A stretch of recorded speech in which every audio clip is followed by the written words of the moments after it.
Ayan, mapagpalang araw ulit sa inyo.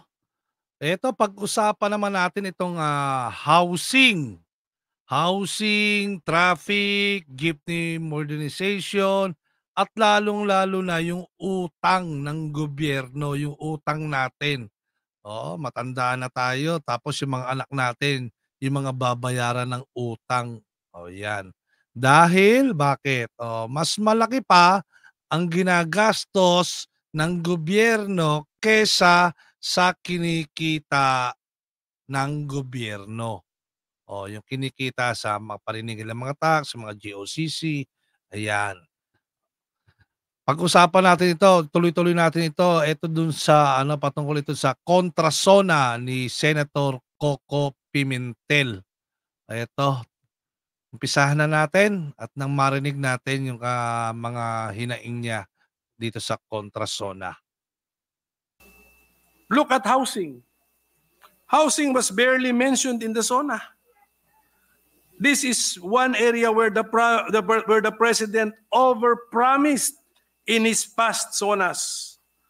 The initial goal was to build 1 million houses per year until 2028. The Philippines is grappling with a severe housing crisis impacting informal settlers and low-income families. Paglabas pa lang natin sa Senado, marami na tayong makikitang walang tahanan at nasa lansangan. The United Nations estimates that there are 3.7 million informal settler families in the country, with 500,000 in the National Capital Region, living in high-risk areas such as slums, riverbanks, steep slopes, and even cemeteries. I believe the government has tremendously reduced its target for the Pambansang Pabahay para sa Pilipino housing program. Yan po yung 4PH. One need not be a construction expert to realize that the promised amount of housing cannot be delivered in the proposed time period. We hope to be apprised of the housing sector's more realistic goals, as well as their achievements so far during the upcoming budget deliberations. Ayan, ayan ang isa sa mga problema, eh. Ayan kasi yung mga ipinangako ni BBM noong, sa kanyang pangangampanya. Doon nakakuha siya ng mga boto, pinangako niya 'yan, yung 1,000,000 pabahay taon-taon. Yun pala pinapangako, hindi naman pala kaya. Ngayon, yun ang inaasahan ng mga tao. Yang 1,000,000 housing na yan, bukod doon sa ₱20 per kilo ng bigas. Ngayon nabawasan pa, yung iba naman pala wala naman palang budget. Yan ang problema ngayon. Eto tuloy natin. Wala ring banggit sa SONA tungkol sa sama ng traffic at pati ang controversial na PUV modernization program. Ang Metro Manila ang top 1 sa pinakamasakip na trapiko sa buong mundo noong 2023. Meron pong study na ganyan.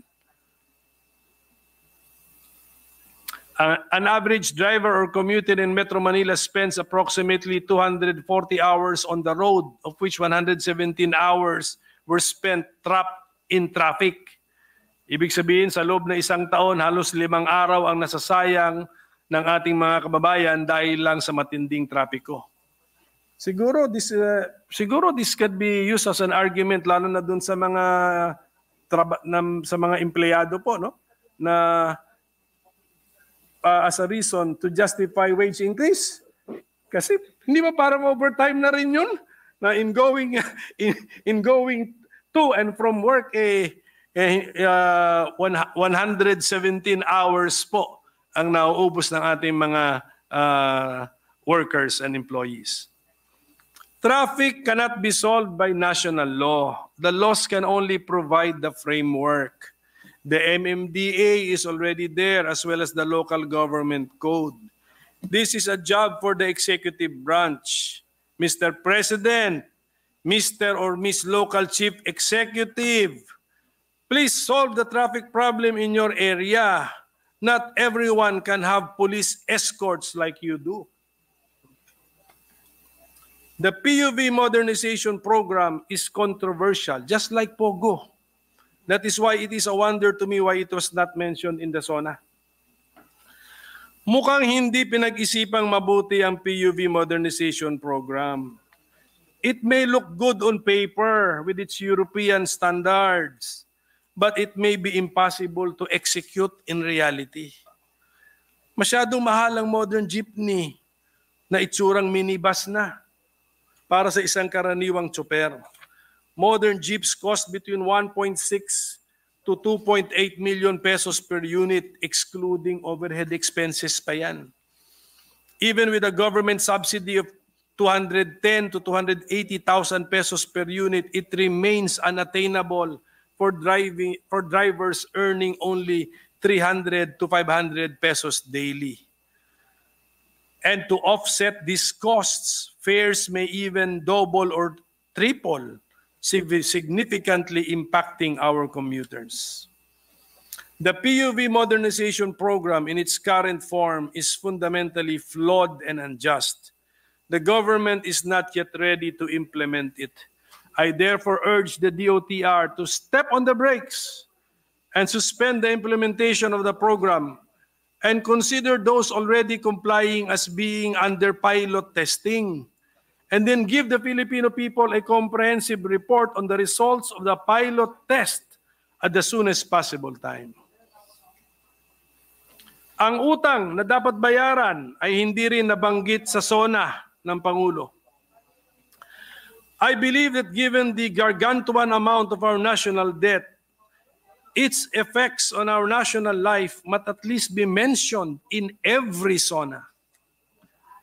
Data from the Bureau of Treasury showed that the national debt stood at 15.02 trillion pesos as of April this year. For 2024 alone, the national government's debt service expenditures are expected to reach 1.9 trillion pesos, divided into 1.24 trillion pesos for principal amortization and 670 billion pesos for interest payments.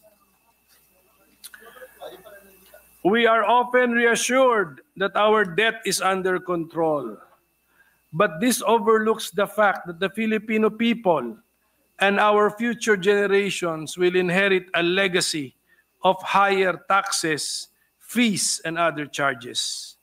Hindi dapat utang ang pangunahing pamana ng henerasyon natin sa susunod. With 110 million Filipinos, tama ba yung ano natin? 110 million Filipinos. With 110 million with 110 million Filipinos on a per head basis, our debt is around 136,000 pesos per person. Ang utang natin ay dinadagdagan natin kada taon sa pamamagitan ng budget law kasi mas gusto natin gumastos ng mas malaking halaga kaysa sa kinikita natin. Isa sa mga gastusing sumusobra na ang bigat, pasanin, ay ang issue of military and uniformed personnel pension reform. Why was this not mentioned in the SONA? Is this administration following the kick steps of previous administrations by kicking this particular can down the road for the future generations to decide? Sayang, Mr. President, as I believe that you still have the political capital to be able to swing this and actually solve it. Congratulations are also in order, Mr. President. For the second straight year, I joined the President. Ayan, isa sa mga mga hindi binanggit, no, yung mga hindi nabanggit ni BBM doon sa kanyang SONA. O ako rin hinahantay ko rin 'yan eh. O yung utang, lalong-lalo na yung pabahay pinasadahan niya lang 'yun eh. Dahil nga ayaw niya siguro mapaya dahil wala naman siyang accomplishment doon, hindi naman natuloy yung pangako niya na inaasahan ng mamamayan. Wala, kaya hindi niya naiyabang. Yun lang muna. Oh, naku at, magandang, araw ulit sa inyo. Huwag niyo kalimutan mag-subscribe, mag-like at mag-share. Thank you. Mamwa Chup Chup Babush.